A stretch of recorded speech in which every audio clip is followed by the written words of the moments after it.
Next question, Rashid. Why do businesses need a referral kit?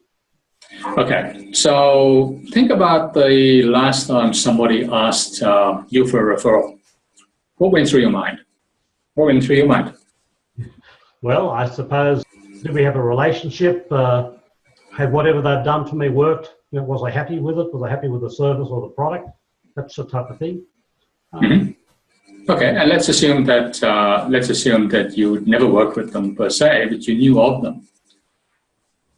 That would be much harder. Okay, so let me say what goes through most people's mind when asked for a referral. Number one, most people say, "Well, can you refer me?" And you say, "Who to?" Well, anybody. Well, anybody is. What does that mean?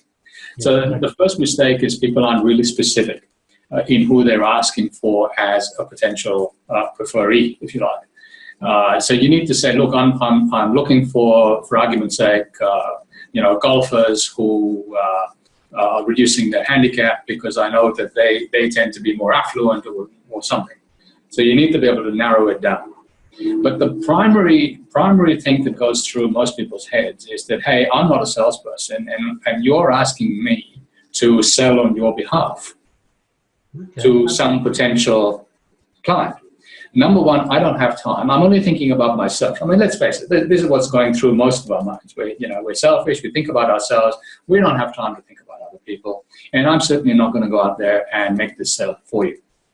So what a referral kit does is it is essentially all of those components, like the white paper, like any other material that you would normally hand out. It allows the referrer to just give this to somebody, the potential end client, and say, read this, watch this, listen to this, whatever that combination is. And that kit then needs to do the sale for you or warm up the end prospect enough for them to want to say, okay, I'm happy to call whoever the person is. So that whole basis of the referral kit works in exactly the same way as the lead magnet. It's the same piece of stuff, if you like. It's just used in a different way. And it takes away the sales pressure that the referrer might feel by having to say to somebody, hey, listen, I really think that you should talk to so-and-so. But rather than saying, I really think you need to talk to so-and-so, you just give them whatever it is. So, for instance, before we came on, we were just talking about this guy who sorts out furniture manufacturers. What we did was we created a 12-page document on the problems that furniture manufacturers are experiencing with their costing and pricing. But we also had quite a simple Excel calculator, which a prospect can just put in their figures, their overhead figures, and it spits out how much margin they're making as to how much margin they think they're making. And usually they're making a lot less than they think they are. And so we got that, and we got a USB stick made up with his logo on it, and the Excel spreadsheet is on this. And we put this into a express mail envelope. So client rings them up, gets the details, puts covering that USB stick in the express mail envelope, sends it off, follows it up with a phone call. That has resulted in a number of quality leads.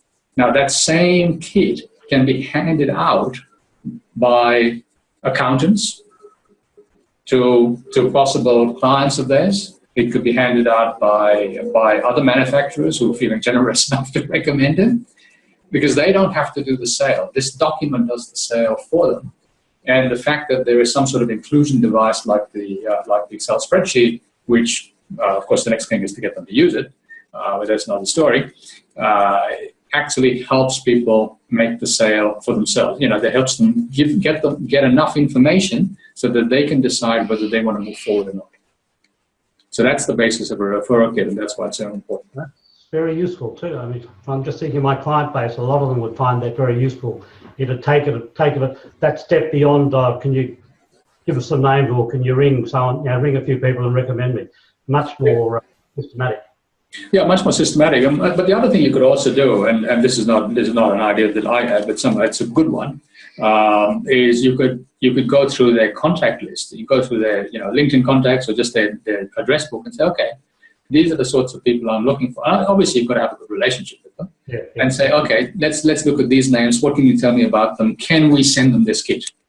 And can you put a little note saying, I thought you'd really be interested in this? Yep. Because effectively, the minute you give a referral, you are transferring trust. Yes. You are hoping that the person that you are referring is going to do a good job, because if they don't do a good job, and what's going through your mind is, oh, I have this really good relationship with the client, and if they don't do a good job, well, who's going to get blamed? I'm going to get blamed. So you don't refer. Right, yep. But if there's a whole bunch of material that you can give that basically spooks this person, has why they should be doing business with this person, what they do, how they do it, what the results are. It needs to have a whole bunch of case studies, some testimonials, some sort of involvement device, and you give it to them, then you're not selling on anybody's behalf. The kit is doing the selling. Right, yes. That's the kit. Makes sense. Makes sense. The third question you did touch on, but you might just like to think about it separately. How do you use constant communication to move people down the sales funnel? Okay, so constant communication starts with, if we think of the steps people go through. So there are the people who sort of don't even know that they have the problem. Yes. Until they're confronted with the problem and somebody tells them the problem exists. Then once they become aware of the problem, then they're looking for possible solutions. And once they've looked for possible solutions, they narrow it down to a particular specific person or vendor that they want to deal with. The constant communication moves this person down from the slight awareness all the way to I'm ready to buy. And it has to be designed in such a way that it maps out where the person is in that particular journey. So the person who's just starting to look just needs something really simple. It might be a fact sheet of the 7 things that you must do to get house finance, home finance, for instance. So if I'm looking for a mortgage, I want to know the 7 things that I must do and the 3 traps that I must avoid at any cost. Might be 1 or 2 pages. That's it. I'm not going to spend a lot of time reading this stuff. But once I'm on that list as a potential client, then the next thing might be, okay, so let's go into a little bit more depth. So I'm constantly communicating, or I'm getting communicated to in this case, by the person who's doing the selling. So they give me a little bit more information, keep me on the top of the list, give me a little bit more information, until I'm ready to buy.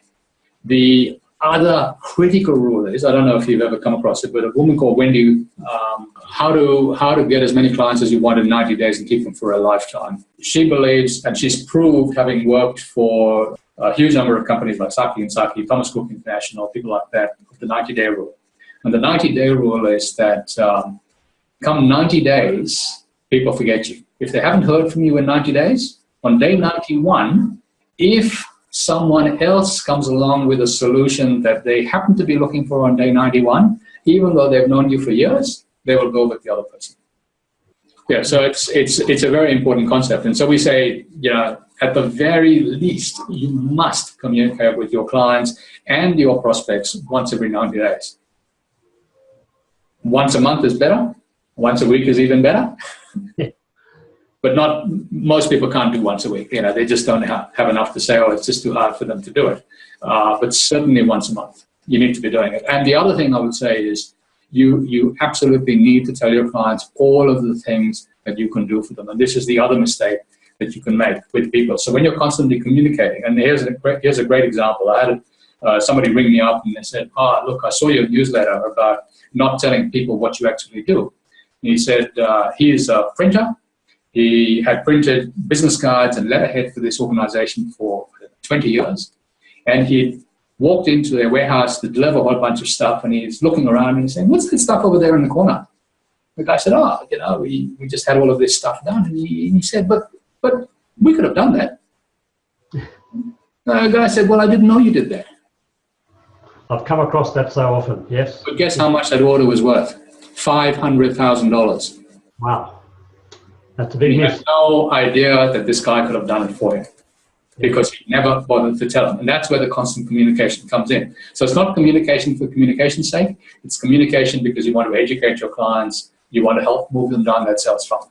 And you want to keep telling them all of the other things that you can do. Because if you don't tell them, they won't know. Exactly. Right, Rashid, that's very useful. I know my list will find some real gems they can take out of that. Where can people go to get more information? Okay, they can obviously go to our website, revealedresources.com. That's REVEALED, resources, RESOURCES.com. We have hundreds of articles on sales, marketing, mindset. We've also got a lot of videos, and we're constantly producing more. Plus the how to attract high-value clients document. There are marketing courses. There's a whole bunch of stuff. It's all free. Just consume. And then if we can help you in any way, by all means, give us a call and we can have a conversation. Very good. So, Rashid, thank you very much. It's been a fascinating chat. Thank you, Adam.